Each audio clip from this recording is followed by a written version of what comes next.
another Subscription Ecommerce Live. We are joined today. You get to pick how you want to say her name, but Kristen LaFrance or LaFrance, which is my preference. Mine too. You like that? I do. I like that. Okay. We are going to talk about the difference between a one-time customer, a repeat customer, and a subscriber, and how you should be treating those people. This is Subscription Ecommerce Live. We're here with you every other Wednesday, unless we skip a Wednesday, which we did last month. So I'm really jived to be back. And this is brought to you by Get ARPU. So that's your upcoming shipment notifications. Should be making you more money. We allow you to do that with 2-click upsells and 2-click delays. It's for recharge, Shopify, and now BigCommerce merchants. So go check out getarpu.com and let's get right to it. Kristen, you are currently at Repeat, right? Yes, I'm Kristen LaFrance and I work at Repeat. I've been here for, a couple months now. And we help brands, especially in the CPG space, get from one purchase to 2, 3, 4, kind of bridging between, and we're probably going to talk about this a lot, bridging between one-time purchase, loyalty, and then to subscription ultimately, which is what a lot of us are trying to get to, but we have to be very careful about it. So tell us a little bit of your backstory, how you got to where you are in terms of your experience in subscription e-commerce. Yeah, so I have been kind of in e-commerce my whole career. My very first job was like social media marketing for CPG brands, which I've made this really weird kind of like coming around to the beginning in my role now. I worked at Churnbuster for 2 years. Churnbuster and ARPU are partnered together. We've done a lot of cool things. There at Churnbuster, I was really working on helping brands figure out retention in their subscriptions. So trying to get churn down, trying to get retention up, trying to get more subscribers, getting those subscriptions to actually have higher LTV. So I basically spent 2 years like talking to subscription founders. It's where I started my first podcast, Playing for Keeps, all about e-commerce retention, particularly in subscriptions. So I was really, really embedded in the subscription world for a couple of years. Then I did a year stint at Shopify where I ran another podcast called Resilient Retail. That was kind of about how brands, especially during the pandemic, were actually, physical retail was trying to stay alive during the pandemic. And so I got to talk to a lot of D2C brands who had entered retail and were trying to figure out that omni-channel solution.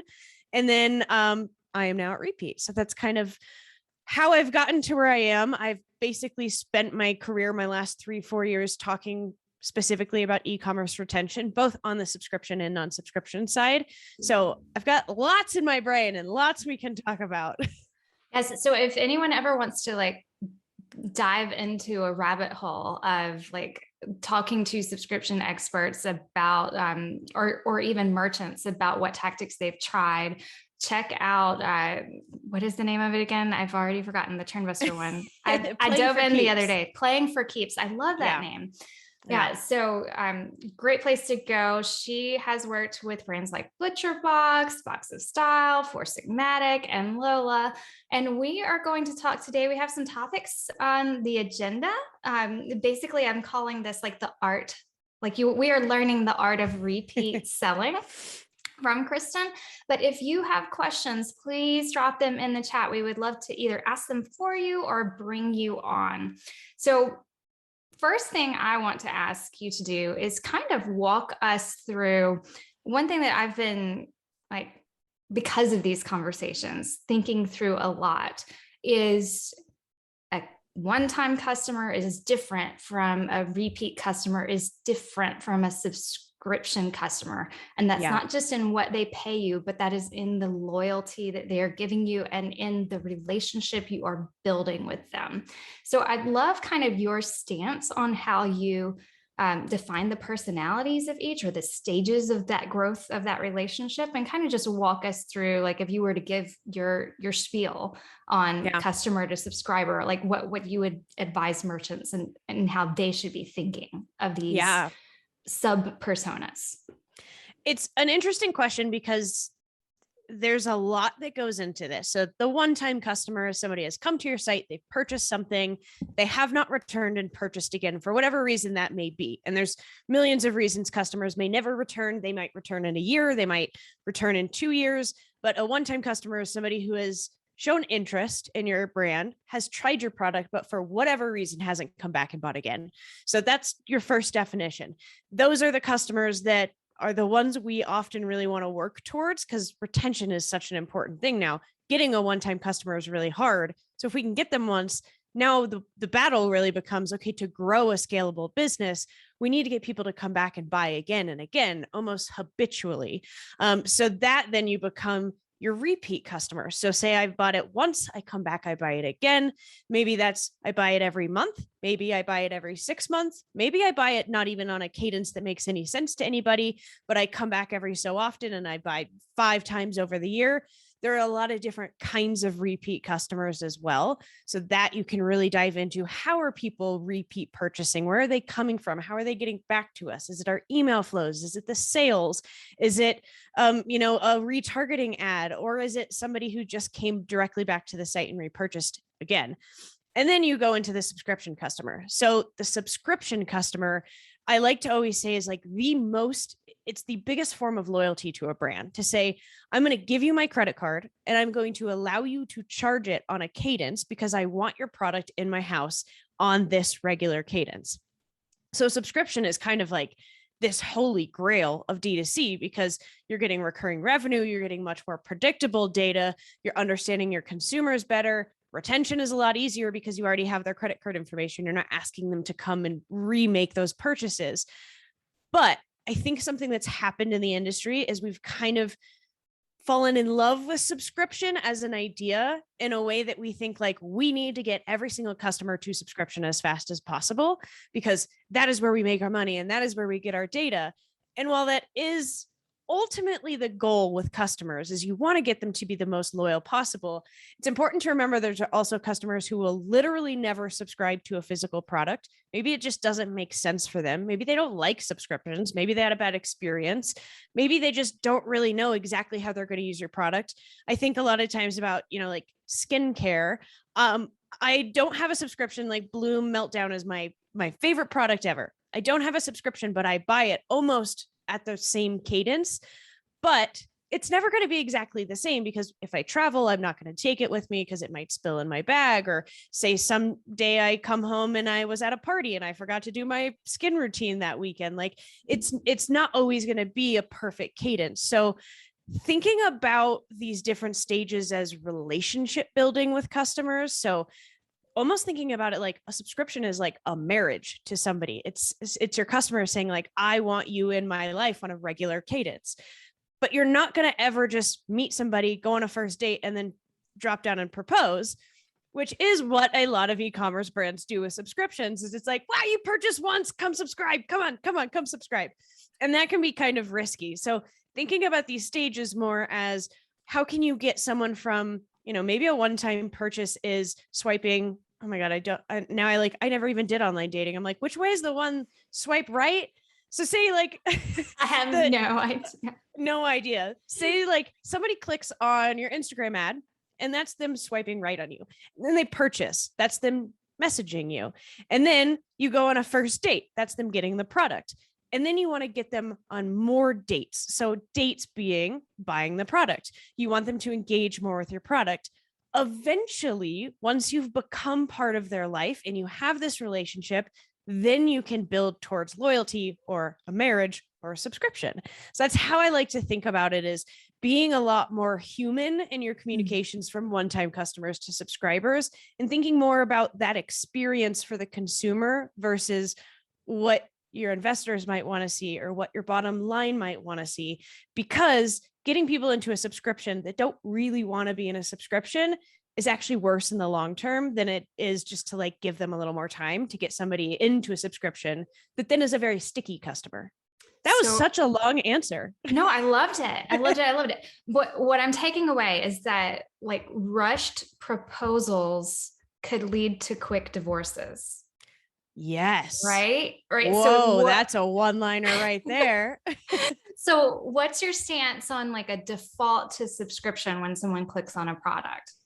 I am actually pretty anti defaulting to subscription. It feels a little bit to me like the realm of kind of growth hacky, like having a pop up and hiding the X from the customers. They have to put their email in to get back to your home screen.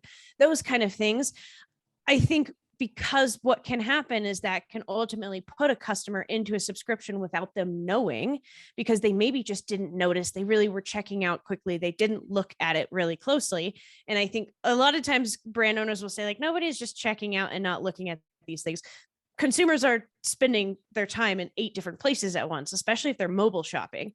So people could miss that. Then they get put in a subscription they didn't know was happening.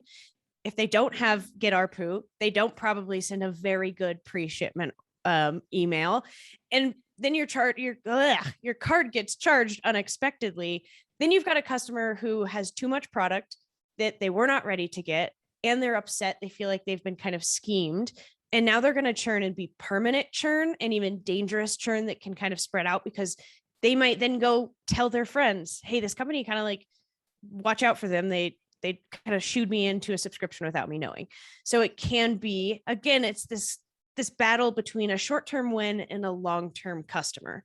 And we always want to go with the short-term wins because they look really good in our data and they look really good on our decks and they look good in the metrics. But in the long run, if you're really treating customers well, that is going to be better if you're kind of taking your time with them. Again, building a relationship, not trying to kind of trick them into anything. Okay, so let's talk about ways you can during this journey be what I'm thinking of as the human, like the brand that needs to be humanized, right? We promoted this as like creating a human to human experience. So what are some of the ways that you've seen effectively humanize the brand and kind of really build the loyalty and the relationship and the trust at like a preferred cadence? Yeah, it's going to be different for every brand, and it's going to be different based on what product you're selling, how people are using it. And there are so many ways to work on retention. Like, this is actually why it can be really chaotic for teams, is you say retention, and you're talking about basically a whole department here. You're talking about the email flows, the SMS flows, unboxing, delivery, CS goes into retention. You're pulling together so many different things. So first up, thinking, do you have somebody who can kind of see the holistic journey of a customer and be able to understand how all these parts connect? So that's going to be like the first thing, is usually a mindset shift internally and understanding this higher level, trying to create a customer experience at every touch point. Now, the cadence of touch points is going to be up to your customers. It's going to be up to your product. It's going to be based on your brand. So I can't ever give you like, send this email on day 3. But your own channels are often where you can really leverage these human to human interactions. So things like the welcome email after the purchase. So having that email actually come from somebody, have it written from somebody. Maybe it's the founder who actually writes this email, and it could look like a plain text email. I've seen that work really well, where it feels, I mean, customers mostly know, they know that's automated, but it feels really special. And in the copy is where you can really go far and stand out. So emails are great. Welcome flow is huge. After that first purchase, you want to be educating the customer on your values, your mission, your story, what the brand stands for, how to be successful with the product. That is a really big one that I've seen. Brands who have product that either kind of need some product education or just trying to help customers really be successful with it. I saw a really good example just yesterday. I'm drinking this lemon perfect water, and in their welcome email, they have this like grid that's like, drink 1 in the morning for early morning hydration, drink 1 at lunch, and like gave you this kind of map of, how should I use this product in a way to really get the benefit from the product? So that can be done in emails. It can be done in SMS. It can be done in the unboxing of the product. Bloom is really good. I wish I had it right here, but Bloom just sent me their new face mask, and they have an insert in it with all the ingredients, everything you need to know, how to use it. It's written in their voice. It really comes from that. You feel like you're talking to a friend when you're reading that pamphlet. So those are just a few ways. There's a lot of ways to do it, but what it really comes down to is nurturing a customer over multiple touch points in a way that makes sense. So you're not sending them 6 emails in 2 days. You're not sending them the same sales email and sales text at the same time that's going to overwhelm them. You're not having multiple systems hitting them in different places. You're just trying to foster touch points that are really amazing, that make your brand stand out, make the customer understand and really reinforce why they bought your product in the first place. They've showed interest. So really giving them more to the story so then they can come back when they want to, when they're ready, if they've had success with the product. And then when you're doing those kind of replenishment conversations, using things like repeat that make that a really, really simple process. So using replenishment kind of emails, SMS, notifications that are personalized to what they bought. So you're not trying to get somebody who just bought like a men's razor, probably don't need to upsell them like the female lotion, like understanding kind of what the right upsells are at the right time. The more you test this too, and you can A/B test retention flows all day long, the more you test it, the more data you'll get. You'll start to understand, okay, if somebody purchases X, they're most likely to purchase Y next at this cadence, and then you can form your flows around it. So really just trying to take care in your communications and looking at every touch point and making sure it's building a holistic experience with the brand that then leads to a customer really wanting to come back to you. So when you create flows like that based on purchases, would you recommend asking a sort of like survey group of customers like to review that journey that you're trying to create? Like how can you test or think through getting into the mind of the recipient? Because I think a lot of times we get a little like siloed or just businessy, and we're like, okay, if they got 32 ounces of a thing, then that should like replenish on this day. But there's probably more that goes into that, and when they might be feeling the ache of not having it. And so things like that, like, have you worked with brands who have done some testing in those ways to establish what is their right cadence? Yeah. And a lot of it comes down to the simple fact of like talking to your customers. If you've got an SMS list and you say you send, repeats, replenishment notifications, will say, hey, normally at this time you would like this. Would you like to buy it? Click this link if you want to, or reply with the word snooze, and it snoozes the notification. So that is a really good way to kind of see, like, based on the individual person, what is their cadence? You're starting to collect data on that. You're starting to understand.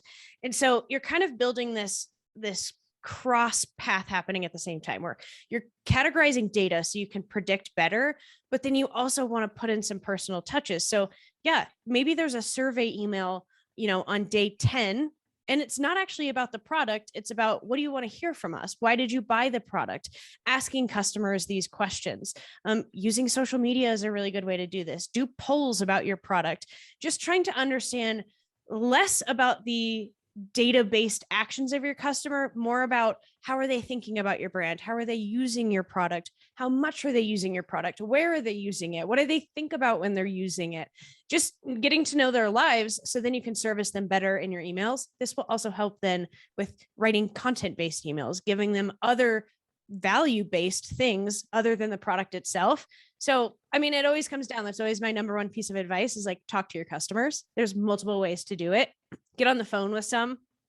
1 hour with a customer is going to tell you more than 10 survey emails ever will. So get on the phone with some of your customers, get on the phone with your best customers, your worst customers, get your CS to tell you how people are talking. Really starting to pipe in that qualitative data will help build better flows. Excellent. So you reminded me of something that I think I just apply to emails without thinking about it. But I remember being taught with a cover letter, and this is back in the early 2000s, that you should it's why the company, and then why together, or some kind of a flow like that. And so I've been thinking about emails a lot and winning the inbox and getting attention the right ways, the ways that last a long time. And I've I've been thinking, okay, well, when you are creating an email that has both a message in it that is like a notification that serves that customer, right? Like we are charging you, or you usually buy this at this time, right? That that you open with the information that is least salesy and Yeah. is most service oriented. Yeah. So that then you have bought or earned the opportunity to say, like, why do a thing? Like, Yes. so here is what I'm delivering to you, this service of report, or this transaction is coming, or you usually buy this, like I'm trying to be helpful. Mhm. And then here is like an action you can take with my brand, which could be like pause, or no, or like give us some feedback, or buy a new thing, right? And so I'm thinking that that could be like its own template or something Yeah. of how to put together like a really quality email to win the inbox these days, is to teach the recipient to expect you to be serving as a primary Yeah. like initiative for that email. Yeah. We So talk about that a lot in emails, is training. And I don't even like love the word training because it feels like weird, but training your customers to open your emails, basically making sure, especially those first few emails after the first purchase, are really, really good. They draw people in. And then you're basically training your customer to, hey, when we send you an email, the content is going to be good. It's going to be valuable. Even if at the end we're asking for something from you, it'll be worth opening the email because we're going to give you stuff along the way. And I love what you said. It's about earning the click, like earning the action, the engagement from a customer. Even a customer saying, no, I actually don't want more product, like skip this month. That's a good thing because they're engaging with you. They're telling you what they want ahead of any problems. So really thinking about, how can I earn an action from somebody? I mean, think about it. Like if you need a favor from a friend, you're not just going to call them up and say like, hey, I actually need a ride to the airport. You're going to ask them about their day. You're going to warm them up. And then you're going to say, hey, I actually kind of need a ride to the airport. Is that something you could help me with? So thinking about asking your customers for things in the same way. I love how you put that. The like why, the what, why this matters to you, really giving value before making the ask. So let's talk through. You wrote about a brand that like was not doing a great job at prioritizing like Yeah. the recipient's life goals, and I think that that's something that people who are trying to do repeat selling or subscription selling ought to be like really focusing on now. Yeah. Is what is the advantage of subscribing beyond the discount or the members club, or like what is the feeling they get from subscribing, or what goal did they have in their life that is the like impetus for this subscription? So can you talk us through um, what you've seen work well, or what you think doesn't work in terms of like how you're treating the subscriber and the content that you're sending them? Yeah. And I think this comes down to this idea of, instead of basing email flows just on data or actions that you want customers to take, building flows based on engagement and segmenting flows based on engagement. So say you have a customer who's opened every single email you sent them, keep sending them emails. They want to engage with you. They're giving you that sign. Or they've clicked, and now I know we can't even track opens anymore, but like they've clicked on X many emails and they've followed you on social media. Keep sending them emails, reward that behavior. But say you have a customer who is a really high LTV customer who's subscribed, who rarely skips, but they don't really open any of your newsletters or emails or anything like that. Get them off of those lists. They're telling you, hey, I want to engage with your company with the product, but I don't really need to get your emails. So rewarding and building segments based on engagement is one of the best ways to do this. And I think it's so important with subscription customers, especially because they have given you so much. They've given you access to their home. They've given you access to their credit card information. They've given you recurring purchases. So you really want to treat them well because you don't want to lose that. And if you do have to lose them, it should be based on a product need or something that happened in their life, not something that you did wrong, because then they will churn, and they will churn hard, and then they will go tell a lot of people about it. So I think based on, what kinds of things to send subscription customers, I like how you said, it really, now subscriptions have to be more than just price and convenience, because you can get that from Amazon. You can get that from Walmart. You could get that from so many different places. So what else are you servicing with that subscription? What are you building for somebody? I think oftentimes people subscribe because they have bought into an ideal person, or there's a jobs to be done that your product serves for them, and they identify with something. So kind of creating a belonging in brands. There's even there's this talk out there that brands are the new religion for a lot of people. Look at Glossier is a really good example of that. People are obsessed with Glossier. Same with Outdoor Voices. Everyone's wearing the hats. They've got the tote bags. You've got people tweeting about, like, I saw another girl with a blue hat, so I know that we would be best friends. So trying to create something that's bigger than the product. What does your brand stand for? What is the mission? Why is somebody involved? Why did they buy into the belief in the first place? Kettle and Fire does this really, really well in their emails. Coincidentally, of course they do.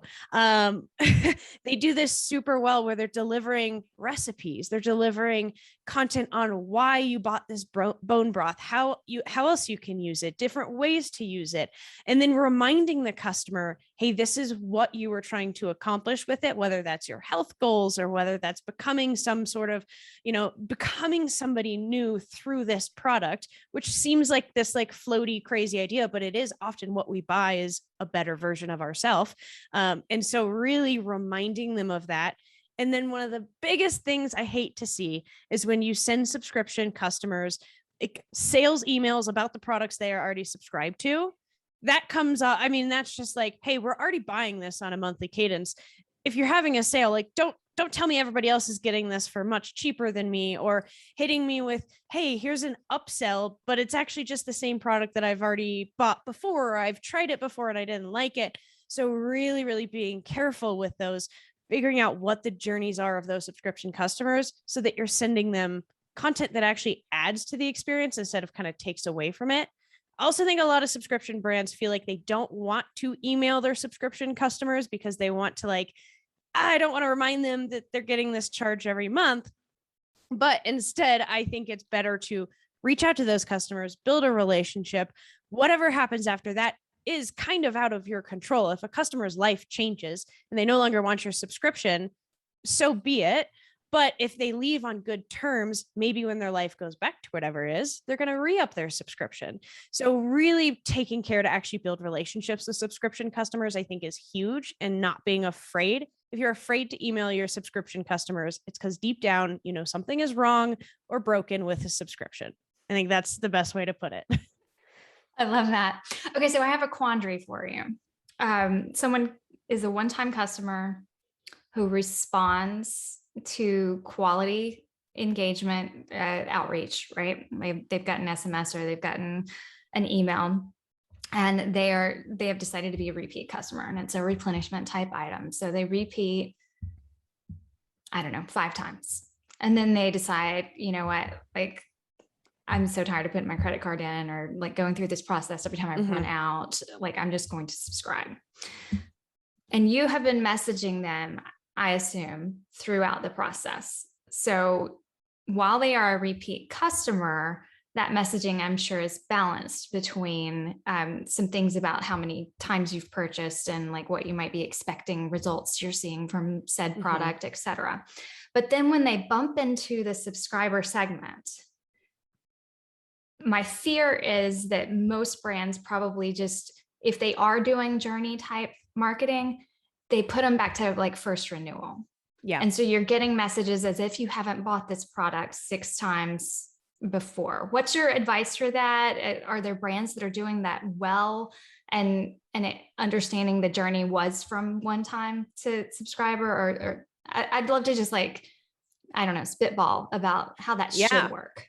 Yeah, for sure. Your system should be tagging customers. So you should be able to track in Klaviyo and Shopify, you should be able to see this customer purchased X many times, then they became a subscriber, and then they go into a new funnel. I think what you said is so true, because we tend to think that subscription is like the end all be all. We've hit it. This is a loyal customer. They're here forever. They've subscribed. And then we kind of leave them alone, or we put them in a flow that's just kind of like, here you are, like, good. We love you. Like, let's move on. Let's go try to get some more people into this bucket. But it's dangerous, because those subscribers are the most important customers. So you want to keep serving them as much as possible. So really being able to, one, make sure your systems are set up to track if somebody purchased 5 times and then got into a subscription versus somebody who came to your site and went subscription right off the bat. They just knew they wanted subscription. They should be treated differently. So even different types of subscription should be treated differently. Or someone who skips every other month should be treated differently in the inbox than someone who regularly gets those products. So even thinking about segments within your subscribers, who are your top subscribers, who are like the VIP subscribers, how can you service them? How can you service your mid-tier subscribers? What about the ones that have skipped 3 months in a row? Are you giving them a reason to come back? Obviously something is wrong. Bloom does this so incredibly well with their subscription. Bloom does everything really well, but they are really good at making sure they know kind of where you are in your journey and how you've been buying. Another really good example of a brand is Chewy. And I know we talk about Chewy all the time in the subscription world. It's the only subscription that I have, the only physical product subscription that I have. I have 3 dogs. I know how much food they're going to eat every month. It doesn't matter if we're traveling or not. It's going to be a very small difference on what they eat. They have the same amount twice a day. Chewy is really, really good at knowing where their customers are in that journey and knowing, this customer has been subscribed for X many years. I actually just got an email from Chewy recently that was like just a cute puppy gif and like a dog celebrating. And it was like, you've subscribed for 2 years. And that was just like a really cute thing. They send out Christmas cards to all their auto ship customers. They just recently announced one-on-one vet consultations with their auto ship customers only. So they really treat their subscribers well and do personalized stuff based on the subscription that you're on. I think that is probably one of the greatest examples. And right on time, we got a dog behind me. Yeah, it's like she knew. I don't know. It's like he knew. It's like he knew. Okay. If you are listening, we pump this out as a podcast as well. If you are listening and not seeing right now, Kristen's dog just like made an entrance and then laid down to sleep, which is how I feel after Halloween weekend. Yeah. Okay. Yep. So here's a good question, because we did want to get into like what emails to send and what emails not to send. So maybe walk me through, if I'm a one-time customer, what should I get from your brand if you do offer the type of product that I would eventually subscribe to? If I am a repeat, to get me into being a repeat customer, and then like go through the different flows of which emails, like if you were running a brand's email mix, and you had the authority over which emails to send at those different stages, what would you send and what would you not send? Ooh, I love it. Okay. So welcome email flow, the most important flow of any brand ever. So that's going to be the order confirmation, the shipping confirmation, but then absolutely a welcome email in there as well. So that is the email that is, hey, thanks for buying this product. Here's who we are. Here's what we do. Here's how you can engage with us. This is usually where you want to drop your Instagram handle, your social handles, get them to connect with you in another way. Send it from a personal contact. That's number one. Really, really good welcome email. And then something that I find a lot of brands miss out on is the pre-delivery email section. So that's between I purchased, I've been welcomed to the brand, and the box shows up at my door. Especially right now, when we have a lot of shipping delays, it's important to look at these emails. So one, right now, if there's any delays, get an email in that flow that just says, hey, maybe it's plain text from the founder. That's something I would do. Hey, I don't know if you've seen the news, but the ports are all backed up and things are running slow.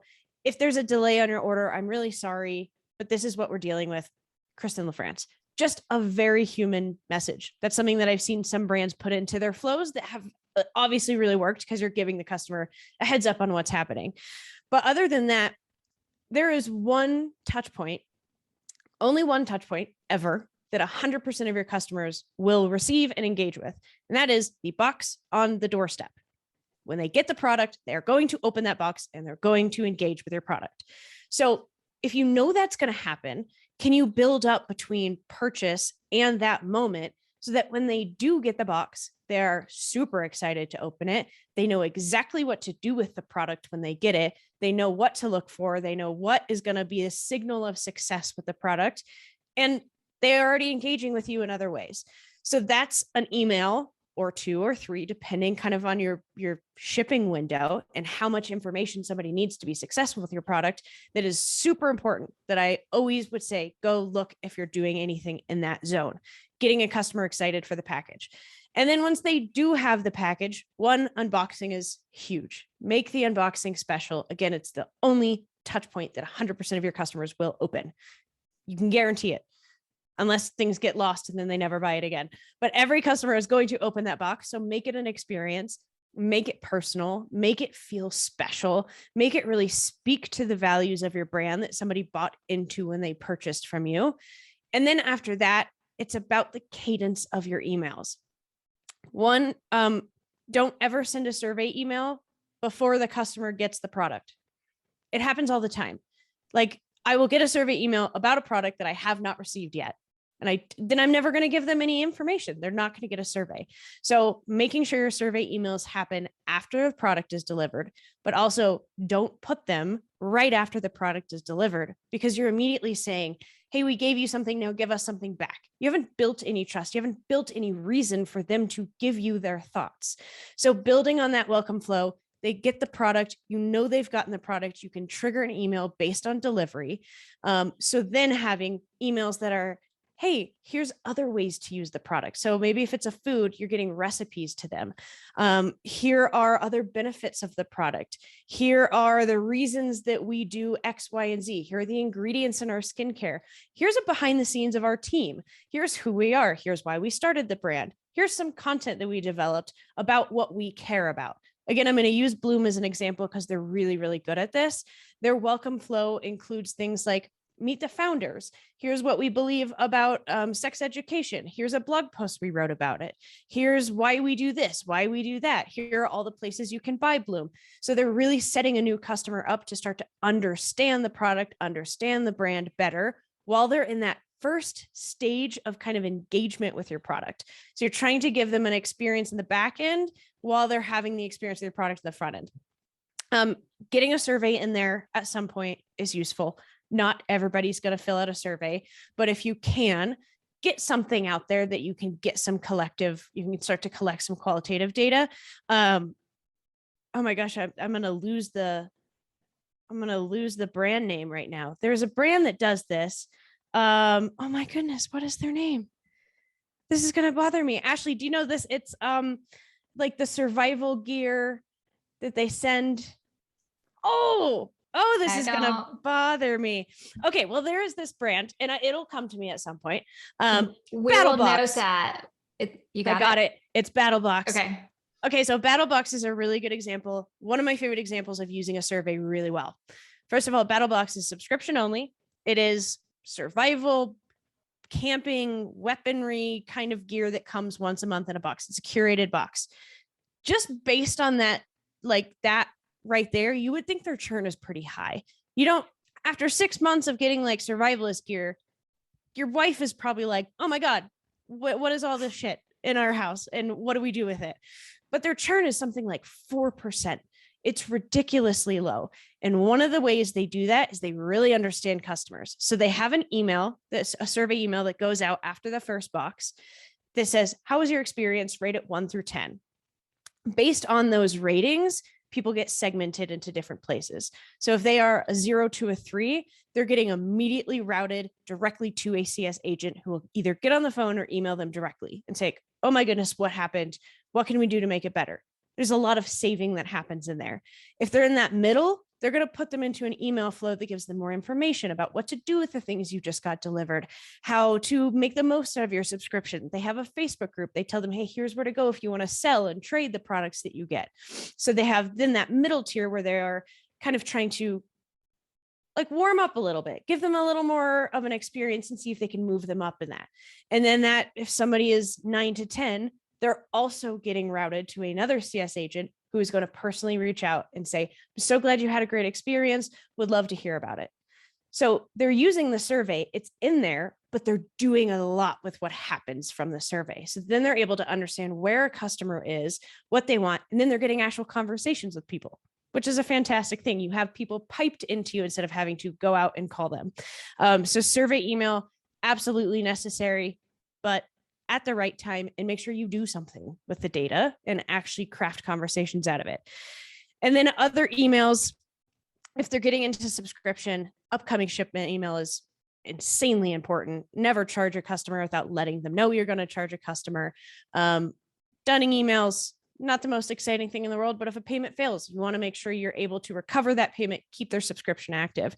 On the kind of first purchase to second purchase side, again, thinking about upsells at the right time, or cross sells at the right time, or replenishment emails at the right time. So if I just bought a face oil, you might be able to actually upsell me if I really liked the face oil to a lotion, but don't do it 3 days after I got it. I haven't had enough time to really understand the product. So building those flows out to be longer, to make more sense with the cadence of how somebody would use your product, giving content in the middle of it, really just nurturing that relationship. And then having those important emails, those upsell, the cross sell, the, hey, this is a new product we want to send to you. Hey, this is a free purchase with this gift, trying to encourage people to come back and engage, whether that's on the same product or another product. And that's going to be based on the data you have and what you know about your customers. What emails not to send, we covered a couple of them. I think one of the biggest things is actually checking all your systems, going through the process. Go purchase a product from your site as a one-time customer and just go through that welcome sequence. You may find that you have like 3 systems working at the same time. I remember I was working with a brand and I did this audit for them, and I found out that I was getting 4 emails right after I ordered. It was from Shopify, from Stripe, their welcome email, and then a recharge email, all at the same time. And they had no idea this was happening. So that's less like what emails not to send, but how to really check in and make sure that your systems are not crossing over each other. So you're hitting customers with a million different messaging is really important. I'm trying to think if there's anything else. One of the coolest examples I can kind of tell you about was from Drink Basis. They recently had an email that went out that was, here's your hydration routine. The more you do it, the better you get, the better you feel. They're giving the value, they're giving the connection, like here's why you bought it. You want to be healthier. And then they just had a button that was like, add a hydration reminder, that you clicked on it and it added a daily hydration reminder on your Google Calendar, which really does nothing for their bottom line, except for it now gives them a daily touch point with you that you are kind of passively engaging with, but it's going to remind you to use the product. It's going to remind you why you bought it. And it's going to create a good habit, which then is going to create a recurring purchase. Somebody's going to want to come back if they use all the product in the right way and they have success if you have a good product. That was, again, another long-winded answer, but those are some of my go-to email tips. Not at all. Not at all. I love the idea of like reverse engineer, like what is success with this product? And then how can we create a communication sequence that actually feels to the customer like you care about their success versus you care about their next purchase. Because I feel like the next purchase is the result of your caring and their success, right? So then 100%. We have one question in the queue, and I'm going to end the conversation about what emails to send and not to send, and then ask that queue unless Danielle wants to ask it herself. But my last question about emails is, what do you recommend to a subscription brand that has a service that, or a product that is being replenished, like maybe once, like it renews every month, right? what do you recommend sending to that subscription customer? Not when they first onboarded, but when they're like third renewal, things are floating along between each product arriving and the next product is about to ship. Like what, and I'm not talking about like the ARPU email. I'm saying like what is too much and what is too little, like in that space? It's a hard question to answer because, again, it comes back to it depends. You may have a customer base who actually wants a lot of information in between their shipments. Maybe, you know, Kettle and Fire could be a good example of this, where there's hundreds of thousands of recipes that you could use the bone broth with. So there is a value-based content that they could be sending 1, 2, 3 times. There's a lot of brands who will do a weekly newsletter. There's brands who will say, okay, we're going to email them once a month, like around the time of the shipment, just kind of reminding them of who we are. And then the upcoming shipment comes. So it's hard for me to say what's too much or too little. The answer I can say is A/B test it. And you can test different flows. You can test different cadences with people and then react to the engagement, what we kind of talked about at the beginning. So if you've got people who are opening and clicking especially, engaging with the emails in between shipments, then they're telling you, we want to have this communication that's a little more constant. If you've got a whole bunch of people who are subscribed, but they never engage with your emails, you're sending them too many emails. So then you can also create segments within the subscribers. So which ones are the highly engaged ones and what can we send to them? I think in the middle of these things, it's all about content. It's about providing value outside of the product, becoming bigger than the product. So if you really stand for sustainability, maybe you're sending stories about sustainability, or, you know, Allbirds is really, really good at this. They're a brand that really repeat purchases doesn't make a ton of sense because you don't tend to buy like a new pair of shoes every 2 months. You might buy a couple pairs of Allbirds across your entire life, but they can still send a lot of emails because they are bigger than just the shoes.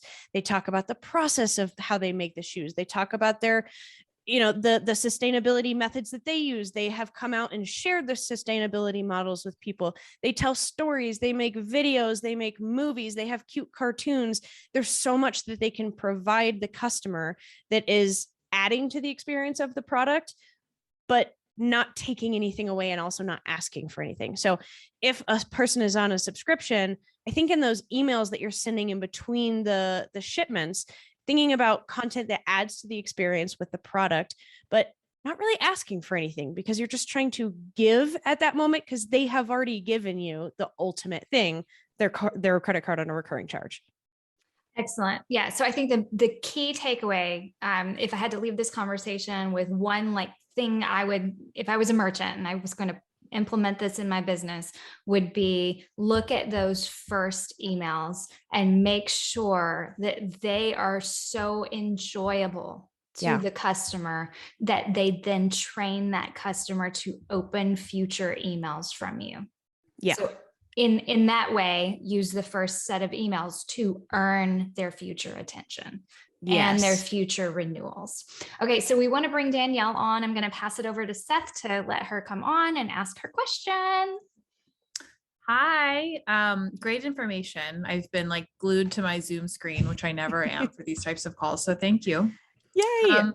So right now, our number one reason for cancellations are because of maxed out credit card charge attempts. It accounts for like anywhere from 30 to 30% of the cancellation reasons. And we are sending ARPU notifications prior to shipment.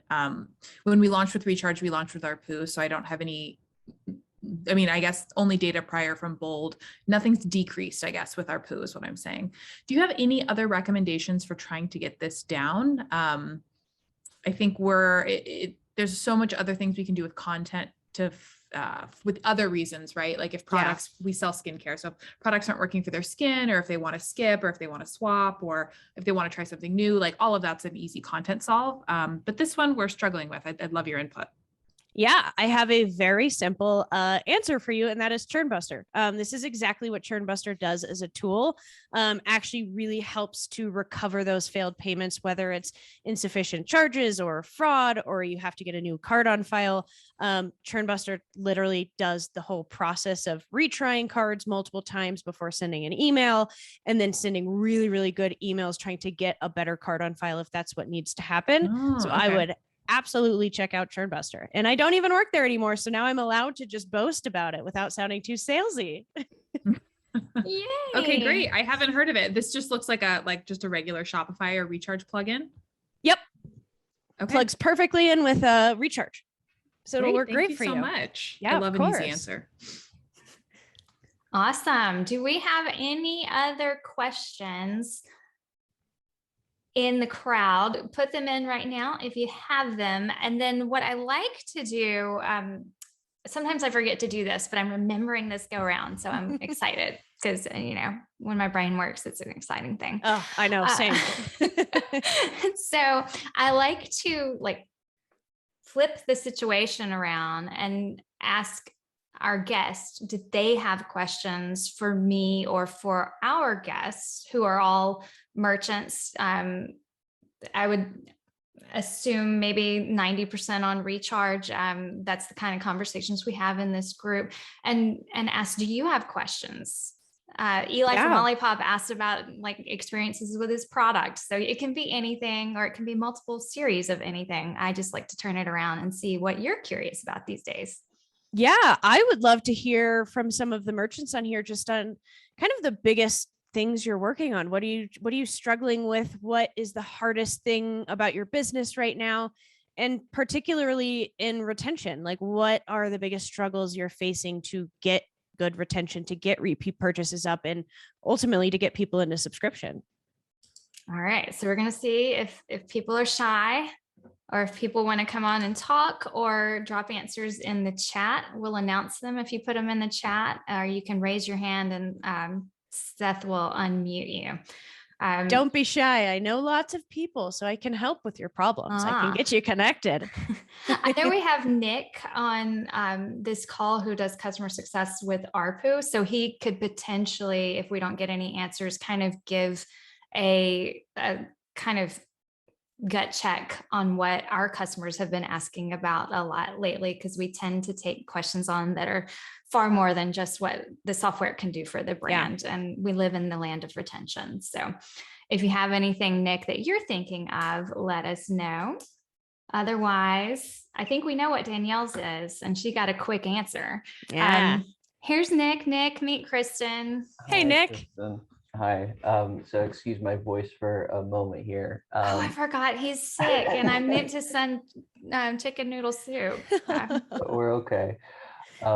So one question that does come up for a lot of customers is, everything that you've said about that kind of journey has made a ton of sense. Mm-hmm. But sometimes people are just kind of curious, and the ultimate answer, I think, in a lot of cases comes down to something that you did say, which is that, we can't tell you precisely, here's mm-hmm. what you're going to do, right? Because it's going to depend a lot on your brand. It's going to depend a lot on your audience. It's going to depend a lot on your market. And there's a lot of variables we can't control. Yeah. But sometimes they're looking for just how do I take a next step? What's the next thing that I can do? And let's say they've got a product, they've got customers that are engaged, and they're just not really sure how to get started with building that kind of connection. Is there any advice you could say with ways to kind of get the ball rolling for those customers? Yeah, this is a great question. And I love that I have a nice answer for this.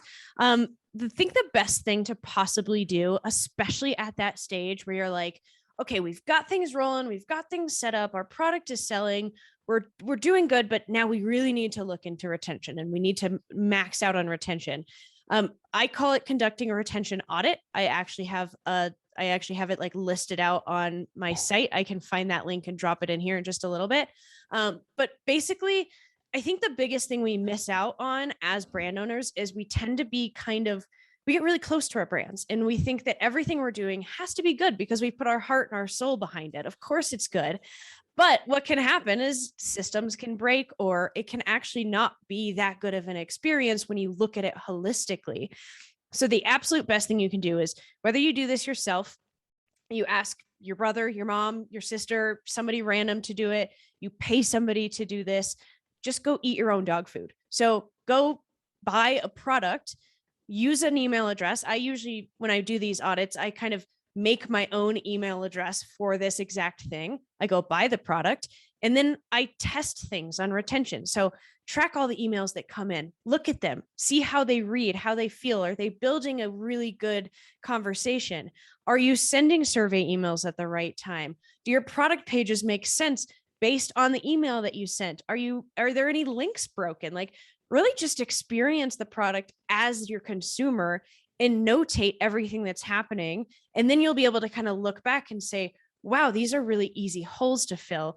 Every single time I've done this with a brand, it creates a really easy roadmap for retention, because you immediately see where there's holes in that experience because you're experiencing it, or somebody else is experiencing it and saying, hey, actually this email like came at the wrong time, or this email didn't really make sense for me, or you actually upsold me a product that didn't work. You should look at this. So conducting a retention audit and really looking at every single thing your brand is doing, from ads to subscription, is the best way to start on retention, because I promise you, I have never worked with a brand and not found something that could be improved when we did this. I love that. Awesome. Well, I dropped the link in for the retention audit. So that is in your Zoom chat right now, and we will put it in the show notes for people who are looking for that. Stu, if you want to come on and ask this, you can. I'm going to do like the dramatic pause to see if we can get Stu on. Yay!